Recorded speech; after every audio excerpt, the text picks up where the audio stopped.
Hello दोस्तों, आज मैं इस वीडियो में एक ऐसी फ़िल्म के बारे में बताने जा रहा हूँ दोस्तों, जिस फ़िल्म का शूटिंग इन दिनों बहुत ही ज़ोरों-शोरों से चल रही है दोस्तों। और दोस्तों, जिस फ़िल्म के बारे में मैं बताने जा रहा हूँ, उस फ़िल्म का नाम रखा गया है मंजुलिका। और दोस्तों, अगर इस फ़िल्म का कलाकार का बात करें तो इस फ़िल्म का कलाकार हैं राज यादव जी, इंद्रसेन यादव जी, मनोज द्विवेदी जी, श्रुति राव जी, नेहा सिंह जी, सन्नी सिंह जी, निशा दुबे जी, जयप्रकाश सिंह जी, मिंटू गुप्ता जी, सोनी जी और भी कई सारे कलाकार हैं दोस्तों। और दोस्तों, आप सबको बता दें कि चंदन सिंह जी का डायरेक्शन में बन रही ये फ़िल्म बहुत शानदार फ़िल्म बनने वाला है दोस्तों। जी हाँ दोस्तों, चंदन सिंह जी का डायरेक्शन में बन रही है फ़िल्म बहुत शानदार फ़िल्म बनने वाला है दोस्तों।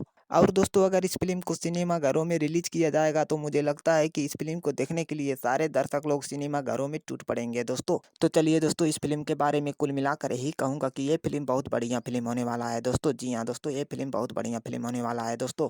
तो चलिए दोस्तों, इस वीडियो को यहीं पर ख़त्म करते हैं दोस्तों। अगर ये वीडियो हमारा आप सबको अच्छा लगा हो तो लाइक, कमेंट और सब्सक्राइब ज़रूर करिएगा दोस्तों। चलिए धन्यवाद दोस्तों।